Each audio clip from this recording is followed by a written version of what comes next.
and I don't know if I'll see you later. So I'm about it, if you bout it, yeah. Hey, what is up everybody? It is KATAIR Gaming here today bringing you a brand new build video. This is one I've been using recently in the past few of my DPS streams for Last Stand. This thing works out absolutely amazingly. I may not have the best rolls on it at the moment, but I can normally hit anywhere between, I don't know, maybe about 23k to about 32k between body shots and headshots for players, so it's a pretty strong build, and it can only increase in damage. That 32k was only with, like, I don't know, maybe 6 to 9 stacks. 6 to 9, not 69 stacks.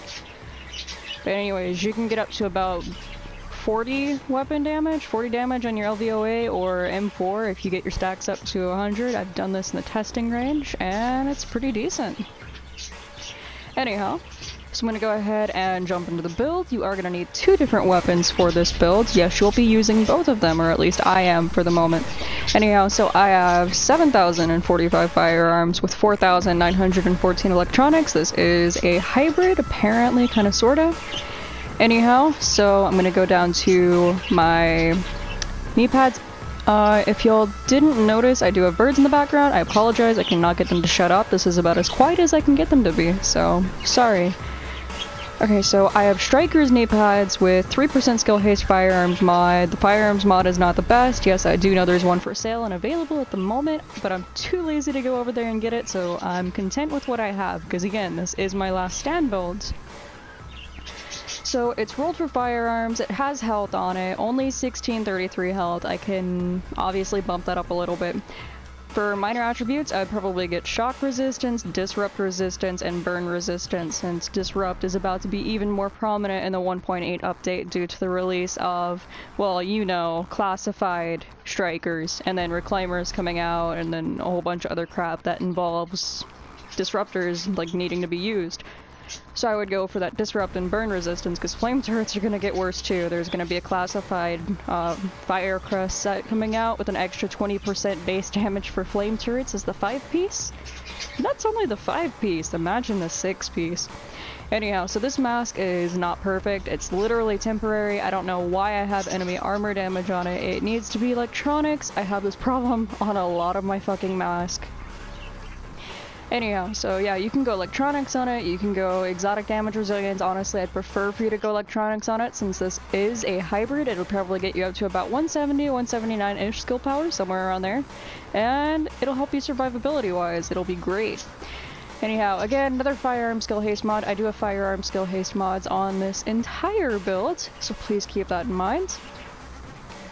As of right now, I'm using this with Reckless. Yes, my minor attribute should be ammo capacity, but I have not gotten one yet outside of, you know, Last Stand, where I have ammo capacity on it and it's available to be used. That has, like, you know, a decent health roll, because this one's almost flawless if you take a look at it. I mean, 1267 firearms is alright, but I mean, that 16607 health roll with 9% skill haste, I couldn't pass that one up. I'm sorry. Like, fuck the ammo capacity on that part. Okay, and then I'm heading over to my Ninja Bike messenger bag. I'm gonna slow down talking a little bit, because I know I've been kind of going, like, you know, schizo rapper on you guys. I'm sorry. That's just what I do whenever I go over my builds. Okay, so I have a Ninja Bike messenger bag, rolled in electronics, with 1269 electronics. I would roll, you know, health in the place of the major attributes, but this is my medical backpack. This belongs to like 3 or 5 of my other medical builds that I really can't roll this off of. Then the fact I rolled this for electronics and not what I was supposed to roll it for, so I have this. Yes, I would rather have disrupt or ammo capacity on this backpack, since this is going to be a DPS build. Okay, as for my gloves, ignore that really low firearms roll. I'm throwing this thing together pretty promptly. Well, not so promptly. I've had this for maybe a month or so, and I haven't really upgraded it all that much because I've been concentrated on my reclaimer overall, so I apologize.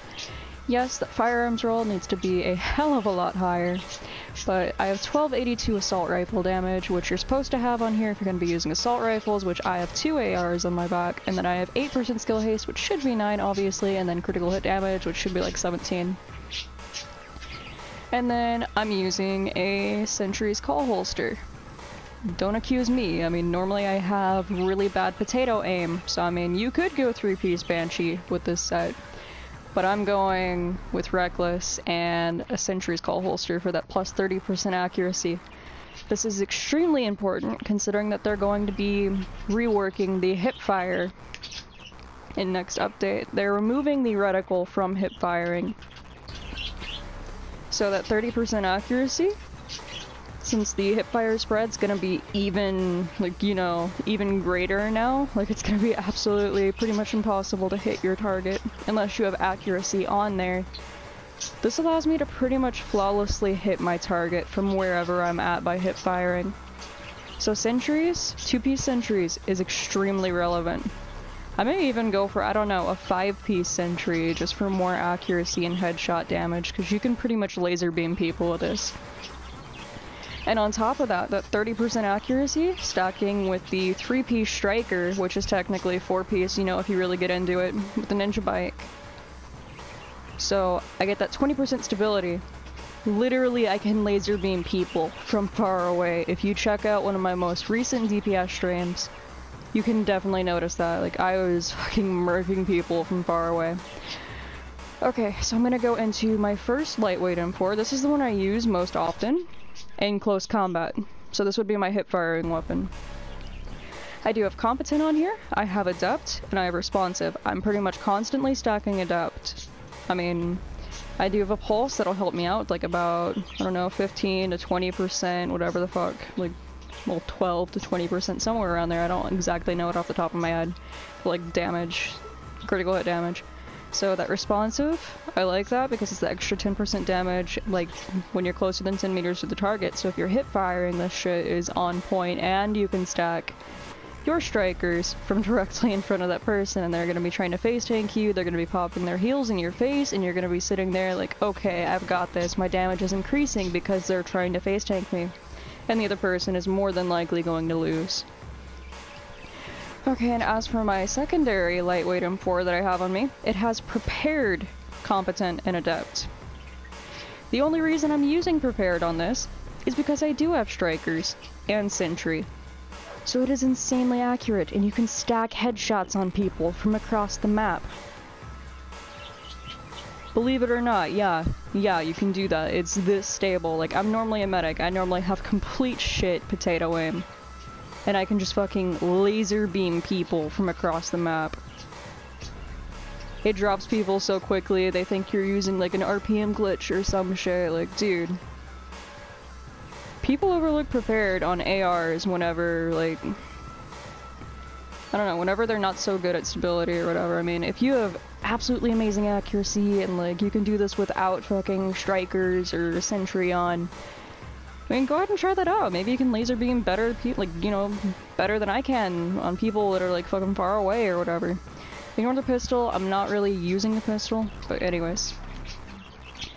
So I am using a recon pulse because I get that back the fastest, so I can stack my adept. And then I do have booster shot, which I'm using just to give me a little bit more damage. But I mean, if you really want to make this into a survivability build, I'd switch out that reckless chest piece for a rapid, and I'd switch over to the overdose modification for your first aid heal.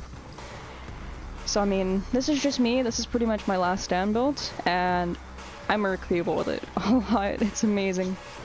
If you're going to be running this with a group you don't really know, I'd advise using strikebacks. That way you can get that nearly 50% if you get down to that low health area, which will help you stack your adepts even further, which I highly recommend, and I think that's pretty cool. Anyhow, critical save. Use a medkit during low health to increase damage resistance by 20% for 10 seconds. Obviously very useful for a DPS build.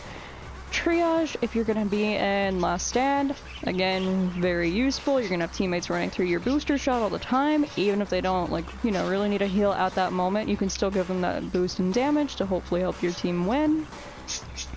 and on the move, because you're obviously killing people constantly in that match, well, that game mode. And then I know there's supposed to be that 4v4 game mode coming out, and I don't know, it might help you out a little bit, you guys. Just kind of check into that. So, I think that pretty much sums us up so far. Oh, I'll head into... Oh, okay.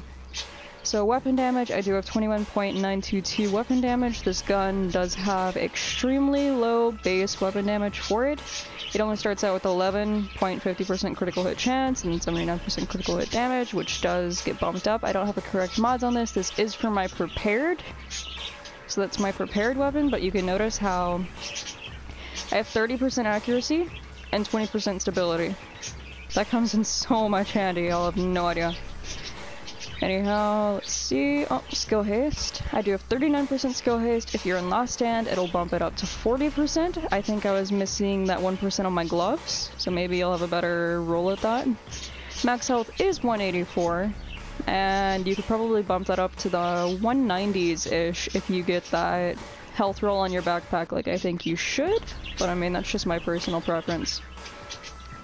Then bleed resistance, blind death resistance, which I really shouldn't even be spec'd into, but these are just the rolls I was dealt and I'm trying to deal with. But anyhow, yeah, there's that.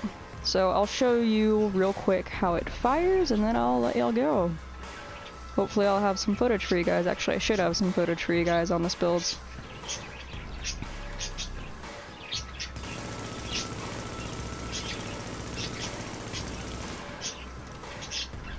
Now, the reason it was drifting off to the right is because I have terrible accuracy with whatever I'm given. So, I mean, you can pretty much just laser beam people with this from far away.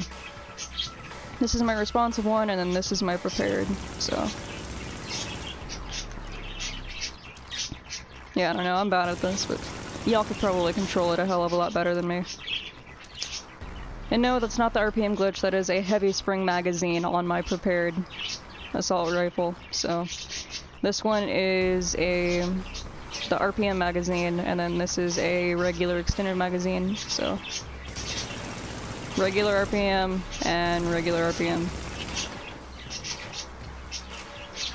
Okay, anyhow, thank y'all for coming out and joining me today. I'm going to leave some clips at the end of this video so that y'all can see exactly how this thing operates out in the, I don't know, out in the field, I guess if you want to call it that. And I guess if you really did enjoy this video, please don't forget to leave a like and subscribe. I really do appreciate any support y'all can help give me for this channel, and I kind of hope y'all did enjoy that brand new intro that I spent 4 hours making today for 10 seconds. Don't judge me. Anyhow, thank you guys. Love y'all. Catch y'all next time.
Bye.